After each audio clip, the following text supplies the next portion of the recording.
Today I'm going to share with you a story on not just stammering, but also about the dangers of the offshore industry and the dangers of being on a ship. So continue to watch because it's going to be a little life-changing personal experience that I'm going to talk about. Coming straight to the story, this happened in the year 2003 when we were just sailing out of Kakinada. Kakinada is one of the biggest bases of the offshore industry because the oil and gas and the KG basin is all there. Our vessel was just about ready to sail out of Kakinada and go to the rig outside to deliver a lot of underwater cables. They were all stored on the stern of the vessel. And they never gave us enough time for the lashing. I was the chief officer, by the way. I was not the captain on board. They said that we just have to go about 10 miles out to the rig, and 10 miles is about not even a 1 hour run. But then kya hua, as soon as we departed from the Kakinada port and the vessel exited the breakwater. Breakwater is where the waves have been controlled into the harbor so that the ships inside the harbor don't get shaken up by all the swell which comes in. And breakwaters are very strategically placed. We exited the port limits, and as soon as we made a starboard turn to go south towards the rig, the vessel started to feel a good roll like this. The weather was not bad. All the seafarers who relate with me, it was not windy, but there was a very big swell which had been caused by a storm on the previous 2 nights. And the vessel started to roll like this. But captain felt, okay, it's just a small distance to go. So we continued to turn, and our direction was such that we had to keep the swell on our beam to head towards the rig. As soon as we came with the swell on the beam, the entire vessel started to roll almost 30-40 degrees like this. And in the offshore vessels, the cargo is carried on the stern of the vessel. And these big coils with the wire and the cables loaded on it, these coils started to hammer their lashings. We had taken a very basic lashing.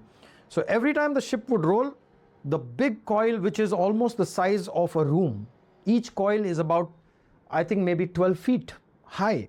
The coil would start hammering on the lashing. And at one point, this lashing broke. I'm actually going back to that time when this happened. We had 6 coils, and out of the 6 coils, 1 lashing broke.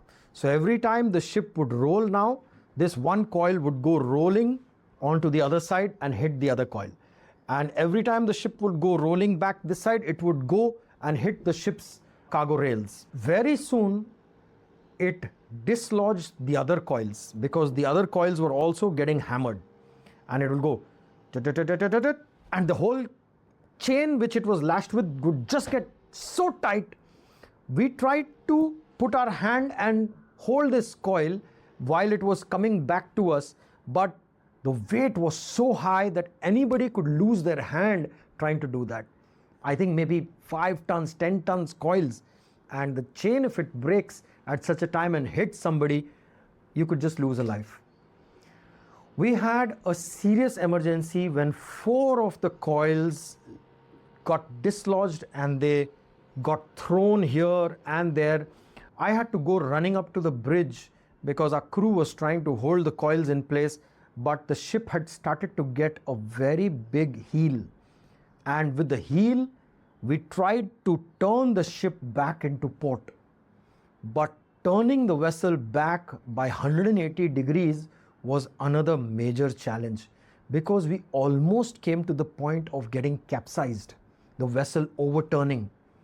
Everybody except the deck crew, they all came on the bridge with their life jackets on, and that is one day I found people crying on the bridge. We are not even half a mile from Kakinada port, and we thought today is our last day and we will not be able to make it today, and this ship is going to sink. Everybody is looking at the captain and saying, "Sir, what to do, sir? What to do, sir?" The chief engineer and me, we were together with the captain, I'm asking Captain, sir, now what to do next? And Captain was like,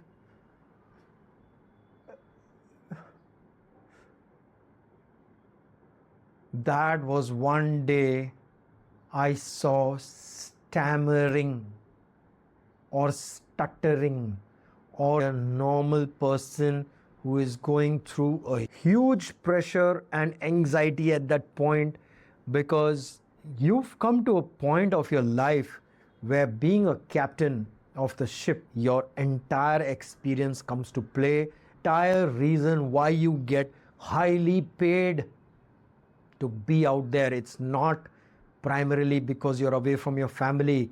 It's because that day when you have to make that decision for millions of dollars and for 14 to 15 people of your crew on board for their deaths and their lives, that is the day the real captain comes out. The best of the captains that I've seen, they stutter, they freeze, and they go.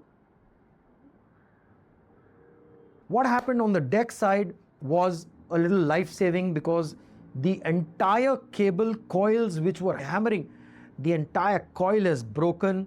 It has broken the other coils. The cable has opened. Thankfully, the rolling of the coil has stopped and it has got stuck in one place. Finally, we moved and we turned around. With God's grace, we came back into Kakinada port and we were healed like this. Our ship was like this. This story, of course, is to give you the 2 points that, number one, stuttering and stammering can also happen based on the situations where you are in high anxiety place and you are in complete stress on what to do, and your mind goes into a fight or flight mode. Fight mode, the mind will just want to reply back very quickly. The mind will actually go into anger mode, because when you want to fight, the fight and flight comes from the fact that we are primitive people and animals who have been living in the jungle. So when you want to fight, this is what happens. You have to fight the situation and you just go such that you have huge anger. So anger is the one which makes you completely stuck, because you got so much blood flowing, you got so much anger deep inside you that you want to express why the fucking hell this situation has happened, and you are feeling sorry for yourself and you get stuck. Now at this point, if you go into a flight mode, even then you want to run away from this situation. It's like a tiger which is coming to you and you want to run from the jungle and climb up a tree or do something. But because you want to run from this situation and you don't have an answer on what to do, you just go zipped up. Your throat chakra gets trapped. We got 7 chakras in our body and our throat chakra just gets totally jammed and you cannot speak. That is what happens. If you are somebody who has faced similar situations, comment to me, write to me below and let me know what it was. And don't forget to join my VIP Telegram group. The group is not just for stammering or situations like this. It's about life. It's about how you can overall improve your entire well-being. Coming back to this, the cargo damage was huge. The seriousness of offshore industry is big. Do not underestimate the sea. We always respect the sea and we say thank you to the ocean for being a part of our life, and thank you for giving us the bread and butter that it has, and always respect it. Thank you guys. I hope this video has been of value.